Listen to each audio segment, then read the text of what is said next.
लोकसभा चुनाव के परिणाम के बाद अब बीजेपी को हार का डर सताने लगा है, जिसको लेकर अब आरएसएस ने कमान साधना शुरू कर दिया। आपको बता दें 31 अगस्त यानी कल केरल में राष्ट्रीय स्वयंसेवक संघ की अखिल भारतीय समन्वय बैठक शुरू होने जा रही है। ये समन्वय बैठक 3 दिवसीय बैठक के रूप में होगी। आरएसएस से जुड़े सभी संगठनों के राष्ट्रीय स्तर के प्रतिनिधि शामिल होंगे। बीजेपी की तरफ से संगठन मंत्री बीएल संतोष आने वाले हैं, जो इस बैठक की अध्यक्षता करेंगे। आपको बताएं, लोकसभा चुनाव के राष्ट्रीय रिजल्ट आने के बाद अब राष्ट्रीय स्तर पर इसको लेकर बैठक शुरू हो चुकी है। बीजेपी के मनमुटाव की खबरें भी सामने आ रही है। आरएसएस ने पहली बार समन्वय बैठक की है। सोर्स बताते हैं कि बैठक का फोकस चुनाव पर ही है। होने वाले हरियाणा और जम्मू कश्मीर में सितंबर और अक्टूबर की वोटिंग पर निर्भर करता है। आरएसएस की इंटरनेशनल रिपोर्ट के मुताबिक बीजेपी की हालत अच्छी नहीं है। सोर्स बताते हैं कि लोकसभा चुनाव में अनदेखी की नाराजगी आरएसएस सीधे सरकार के प्रतिनिधि के सामने रखेगा। ये भी तय करेगा कि लोकसभा चुनाव में जो हो रहा है फिर वो ना हो। इसके अलावा बीजेपी राष्ट्रीय अध्यक्ष के लिए भी आरएसएस अपनी पसंद के नाम सौंपेगी, क्योंकि आरएसएस का कहना है कि जो लोकसभा चुनाव के पहले घटनाएं हुई या होने वाली हैं वो ना हो, उन पर अंकुश लगाया जाए और नाम भी वही सौंपेगी। समन्वय बैठक के पहले एटीएन न्यूज़ से आरएसएस के राष्ट्रीय और प्रांतीय स्तर के पदाधिकारियों ने बात करते हुए कहा कि इनमें से कुछ पदाधिकारी बैठक में शामिल होंगे। उन्हें बताया गया है कुल 6 मुद्दों पर फोकस रहने वाला है। लोकसभा चुनाव में बीजेपी कमजोर प्रदर्शन के बाद आरएसएस और सरकार के बीच तल्खी सामने आई। संघ संचालक मोहन भागवत के बयान से भी साफ हो गया कि उन्हें सरकार का रवैया पसंद नहीं आया। इसे उन्होंने अपने भाषण में जाहिर किया। उन्होंने कहा कि हमें इस मानसिकता से छुटकारा पाना है कि सिर्फ हमारा विचार ही दूसरा का नहीं है। लोकसभा चुनाव के बाद ये पहली मीटिंग है जिसमें आरएसएस और सरकार के प्रतिनिधि के बीच में खुलकर बात होगी। किन मुद्दों पर आरएसएस चुनावी मिशन में काटा गया और आगे वाले चुनावों में उनकी भूमिका क्या रहेगी।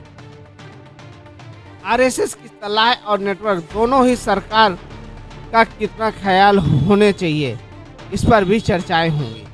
वहीं बीजेपी की सरकार वाले हरियाणा में 1 अक्टूबर को वोटिंग होने वाली है। वहीं जम्मू कश्मीर में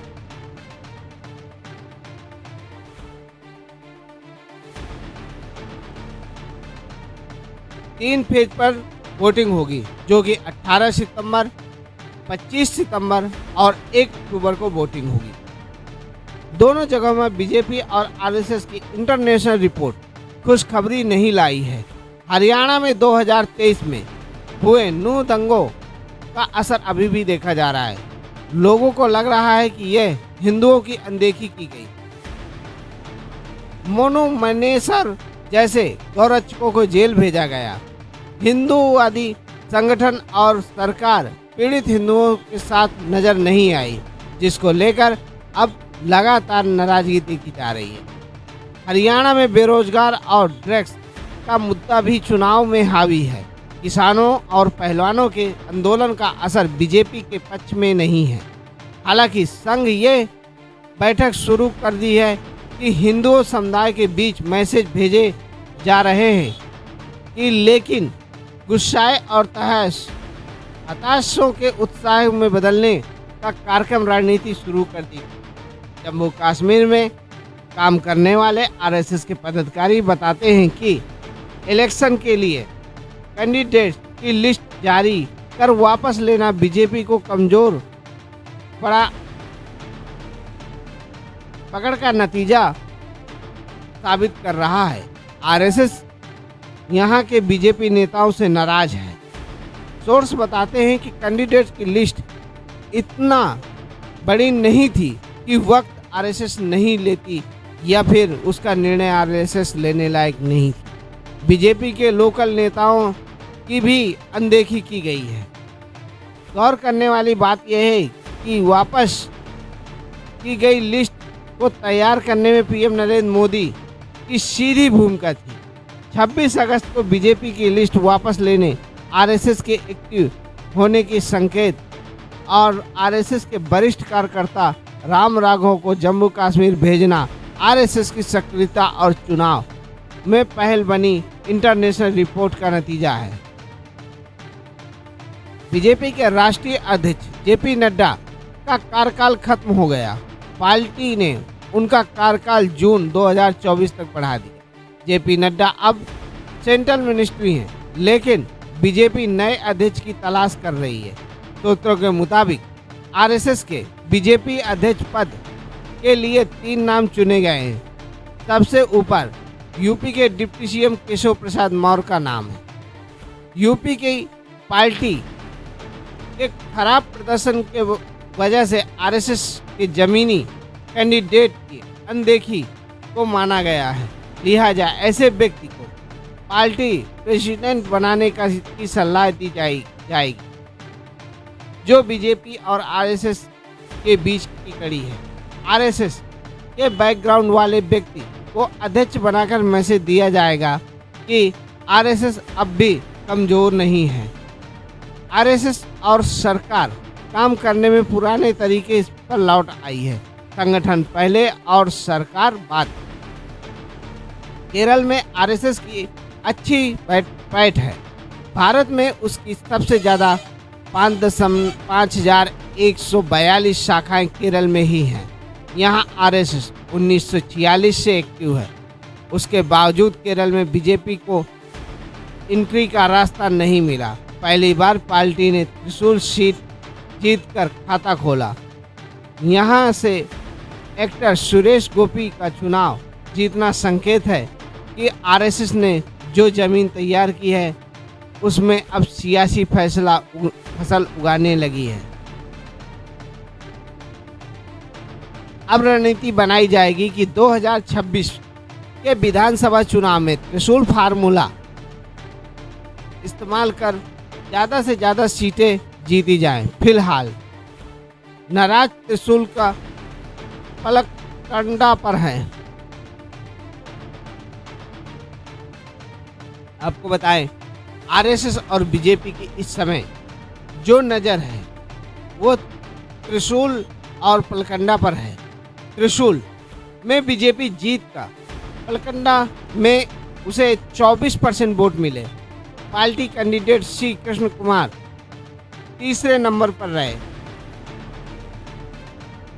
2019 के मुकाबले 24 में बीजेपी को केरल से 4% ही ज़्यादा यानी 16% वोट मिले।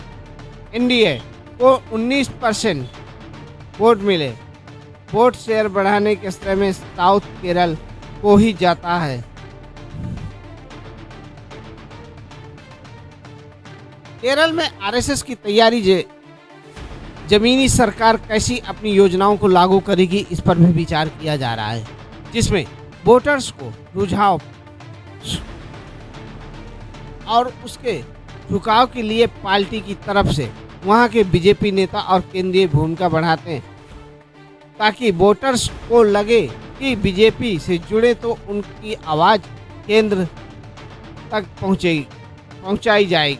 केरल में बीजेपी और आरएसएस वर्कर्स को टारगेट किया जा रहा है। दावा है कि बीजेपी के 300 से ज़्यादा वर्कर्स की हत्या की गई है।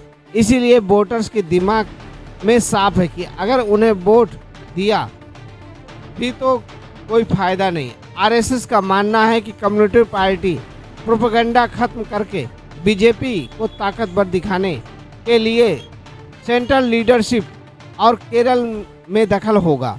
केरल में नेताओं और केंद्रीय तवज्जो देने की जरूरत है।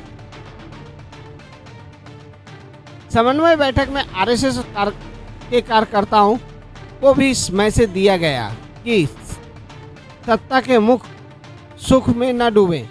दरअसल आरएसएस कार्यकर्ताओं की शिकायत है कि सत्ता के वक्त फायदा उठा रहे कई संगठन मंत्रियों के खिलाफ शिकायत है। यूपी में और हरियाणा में संगठन मंत्री बदलने का फैसला होगा। इसके अलावा बदला भी जाएगा, उनकी चेतावनी दी जा चुकी है। आपको बता दें, बैठक में आरएसएस के सरसंघ संचालक मोहन भागवत, सरकार वाहक दस्तावेज और सवेले